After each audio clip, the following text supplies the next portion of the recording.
I am looking pretty rough.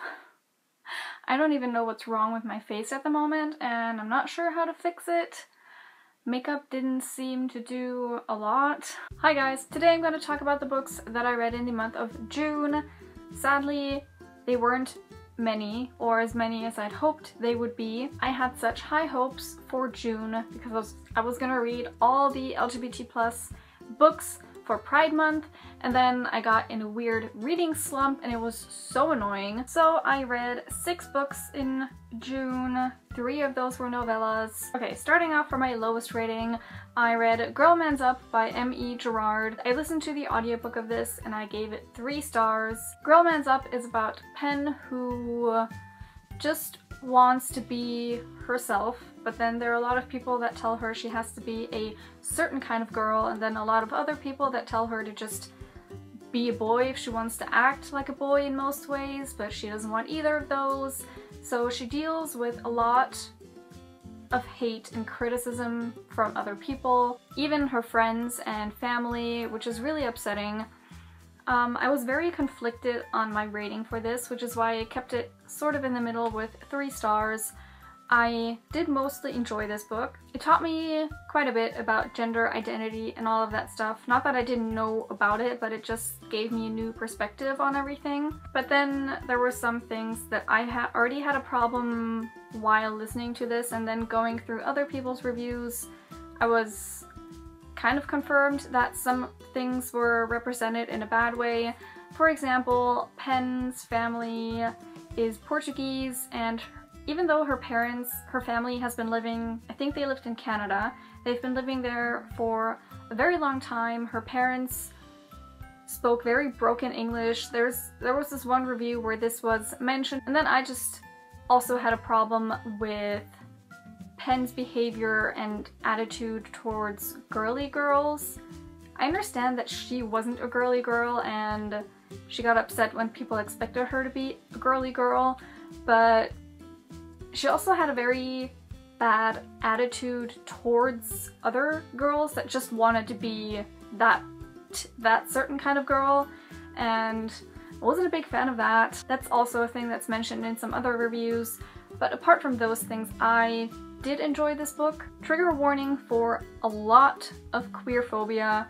Pen deals with so much hate from friends and family and strangers, so if you're sensitive to that, definitely be aware of that before you go into this book. Moving on, this next book I didn't plan on reading this month or in June because even though it features bisexual characters, I've talked about this series before, the Shadow of the Templar series, book 3 being With a Bullet by M. Chandler. I talked about the problematic themes in this series in another video, so I didn't want to read this in June because I wanted to focus on like positive and good rep and all of that, but I'm trash for this series and I needed to continue reading, so I did. To shortly summarize the series, Shadow of the Templar is about Simon Drake, an FBI agent, and Jeremy Archer, an art thief.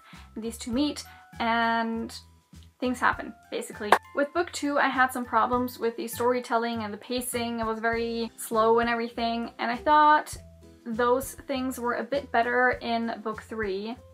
Definitely not perfect, but just a little bit better than in the previous book. My favorite thing about this book is that we got to know the other characters, because we got other characters' point of views, with our main character not being as present in this book. We still got bits of Simon and Jeremy, but we also got a lot more from the side characters, which I loved. I love Nate and Dave. I have so much love for them. Sadly, again, trigger warning for homophobic and ableist slurs / behavior. Very upsetting. Not sure if I mentioned it, but I gave this book 4 stars. Moving on to better things. The Paths We Choose by Maria Hollis is the second book in the Lilac Town novella series. I think that's what it's called.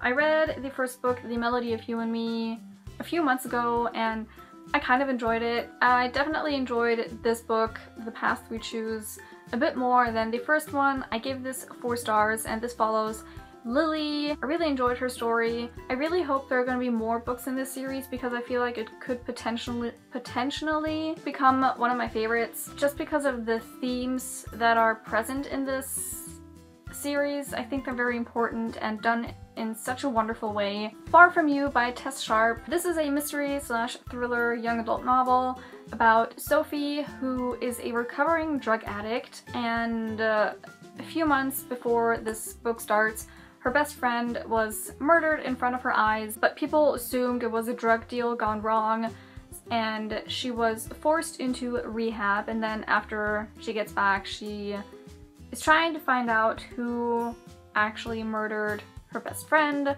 and it gets very intense, and I was at the edge of my seat and shook. I really enjoyed Sophie as a main character and reading about her struggles. I don't think I've ever read from a drug addict's point of view, so this was really interesting. The chapters alternate between past and present, which worked really well for this story. I really enjoyed it, and they were pretty short. And the great thing is that our main character, Sophie, is bisexual, and she actually says the words, "I'm bisexual," which we don't always get, so I loved that it was present in this book.